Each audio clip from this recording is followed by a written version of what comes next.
Welcome everyone, आप देख रहे हैं डार्क नाइट एक्सप्लेनर। अगर अभी तक आपने हमारे चैनल को सब्सक्राइब नहीं किया है तो प्लीज वीडियो को लाइक करें, चैनल को सब्सक्राइब करें। धन्यवाद। आज हम एक नई सीरीज को एक्सप्लेन करने वाले हैं जिसका नाम 100,000 year of the gas refining stage है, जो कि पूरी तरह से एक्शन और मैजिक से भरी हुई है। तो बिना किसी देरी की एक्सप्लेनेशन की शुरुआत करते हैं। एपिसोड की शुरुआत में हमें सीरीज के मेन कैरेक्टर यान को दिखाया जाता है, जिसके मास्टर अपने गैस रिफाइनिंग स्टेज से ब्रेक थ्रू करके अपर वर्ल्ड में जाने वाले थे और जाते वक्त वो यान से कहते हैं, यान तुम भी जल्दी ब्रेक थ्रू करके अपर वर्ल्ड में आ जाना, क्योंकि कई वर्षों से यान अपने गैस रिफाइनिंग स्टेज को कंप्लीट नहीं कर पा रहा है। और इतना कहते ही वह अपर वर्ल्ड में चले जाते हैं। अब 10,000 साल बीत जाते हैं और यान के सीनियर ब्रदर भी अपर वर्ल्ड में चला जाता है, लेकिन जाते वक्त वह भी यान से जल्दी ब्रेक थ्रू कंप्लीट करने के लिए कहता है। और इसी तरह हजारों साल बीत जाते हैं। यान के सामने ही उसके क्लैन के बच्चे, बूढ़े, जवान, यहाँ तक कि जानवर भी ब्रेक थ्रू करके अपर वर्ल्ड में चले गए थे, लेकिन यान अभी तक अपने गैस रिफाइनिंग स्टेज को कंप्लीट नहीं कर पाया था, जिसकी वजह से वह बहुत निराश हो जाता है और वो खुद को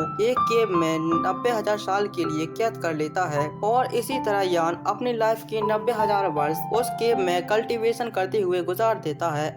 अब सीन प्रेजेंट में शिफ्ट होता है, जहां पर युनशान सेक्ट का यंग मास्टर लियू किंग को दिखाया जाता है, जो कि किंगशू के सेक्ट को अपना सेक्ट बनाना चाहता था और साथ ही किंगशू से जबरदस्ती शादी भी करना चाहता था। लेकिन किंगशू ने लियू किंग की इस बात से साफ इनकार कर दिया था, जिसकी वजह से लियू किंग ने अपने एल्डर को किंगशू पर अटैक करने के लिए आगे भेज दिया था। और अब यहाँ पर किंगशू और लियू किंग के एल्डर्स के बीच में फाइट स्टार्ट हो जाती है, लेकिन किंगशू की करंट कल्टीवेशन लियू किंग के एल्डर्स से काफी कम थी। इसकी वजह से लियू किंग के एल्डर किंगशू पर भारी पड़ रहे थे। वहीं दूसरी ओर यान के 90,000 वर्ष पूरे हो जाते हैं, इसलिए वो जिस केव में बंद था उसके चारों तरफ बिजलियां गिरने लगती हैं और फिर उस केव का लॉक भी टूट जाता है और फिर यान उस केव से बाहर आ जाता है। और हम देखते हैं कि इन 100,000 ईयर में यान बहुत ओल्ड हो चुका था, लेकिन वह अपनी कल्टीवेशन पावर को यूज करते हुए अपने आप को वापस यंग कर लेता है। लेकिन दुख की बात यह है कि 100,000 ईयर की कल्टीवेशन करने के बाद भी यान अब भी अपनी ब्रेक थ्रू पर ही अटका है। और जब यान अपने आसपास की चीजों को देखता है तो उसको यह पता चल जाता है कि उसका सेक्टर पूरी तरह से बर्बाद हो चुका है और उसके एंसेस्टर्स की सोल पावर भी यहाँ से डिसअपीयर हो चुकी है। और वह यहाँ पर इन सब के बारे में सोच ही रहा होता है कि सीन वापस से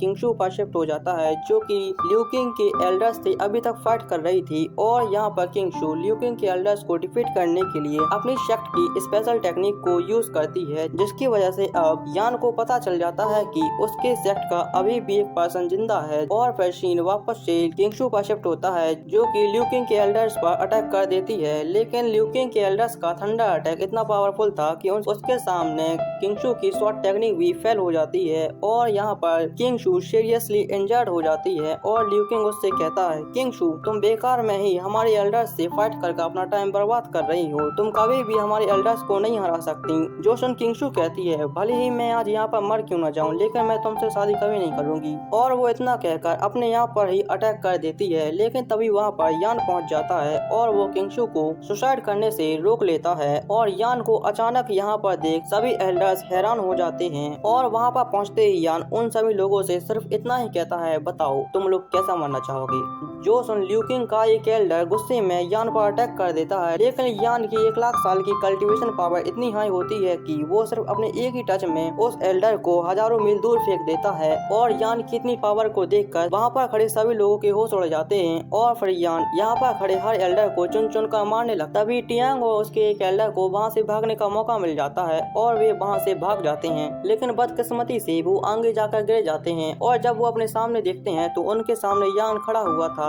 और यान टियांग से कहता है, तुमने क्या सोचा, तुम मेरे सेक्ट के लोगों को मारोगे और मैं तुम्हें जाने दूंगा। जोसन लियू किंग डरते हुए कहता है, तुम मुझे जानते नहीं हो, अगर तुमने मुझे हाथ भी लगाया तो मेरे फादर तुम्हारी पूरी सेक्ट को तबाह कर देंगे। जोसन यान कहता है, चिंता मत करो, तुम्हें मारने के बाद मैं तुम्हारी फादर के पास ही जाने वाला हूँ। और इतना कहते ही वो लियू किंग का खेल वहीं पर खत्म कर देता है। अब हमें युनशान सेक्ट को दिखाया जाता है, जहाँ पर डिसाइपल अपनी फाइटल स्किल को इम्प्रूव कर रहे थे। तभी वहाँ पर तबाही के बादल गरजने लगते हैं और अचानक उन बादलों से एक खतरनाक लाइटनिंग युनशान सेक्ट पर आ गिरती है, जिसकी वजह से पूरा युनशान सेक्ट वहीं पर तबाह हो जाता है। और युनशान सेक्ट के मास्टर को कुछ भी समझ में नहीं आ रहा होता है कि अभी यहाँ पर क्या हुआ। तभी वहाँ पर यान आते हुए कहता है, ये सजा सजा है उसकी जो तुमने और तुम्हारे बेटे ने हमारे सेक्ट के डिसाइपल के साथ किया है, और मैंने तुम्हारे बेटे को इसकी सजा तो दे दी है, अब सिर्फ तुम्हारी बारी है। जिसे सुनने के बाद अब सेक्ट मास्टर गुस्से में अपने स्पिरिट हैंड से यान पर अटैक कर देता है, लेकिन यान उस अटैक को केवल अपने एक ही पंच में डिस्ट्रॉय कर देता है। जो देख सेक्ट मास्टर डायरेक्ट यान पर अटैक करने के लिए आगे बढ़ जाता है, लेकिन यान तो उसे भी बड़े आराम से डॉच कर लेता है और साथ ही उसका हाथ भी तोड़ देता है, जिसकी वजह से अब सेक्ट मास्टर को यहाँ पर समझ में आ जाता है कि वो यान को कभी भी नहीं हरा सकता। इसलिए वो अपने सेक्ट के सीनियर एल्डर को हेल्प के लिए बुलाता है, और जब सीनियर एल्डर वहाँ पर आते हैं और अपनी सेक्ट की ऐसी हालत देखते हैं तो चिल्लाते हुए कहते हैं, आखिर किसकी इतनी हिम्मत हुई जिसने मेरी सेक्ट को तबाह किया। तभी यान कहता है, तुम्हारी सेक्ट की ऐसी हालत मैंने की है। जो सुन वह सीनियर एल्डर कहते हैं, तुम कौन हो? और यान बताता है कि मैं टियांग सेक्ट का नया लीडर हूँ। और वह सीनियर एल्डर यान पर अटैक करने के लिए अपनी फॉर्मेशन को ओपन कर लेते हैं, जिसे देख अब सेक्ट लीडर खुश होते हुए कहता है, अब तुम जल्दी मरने वाले हो। जो सुन यान उसको अपने एंशिएंट स्वॉर्ड के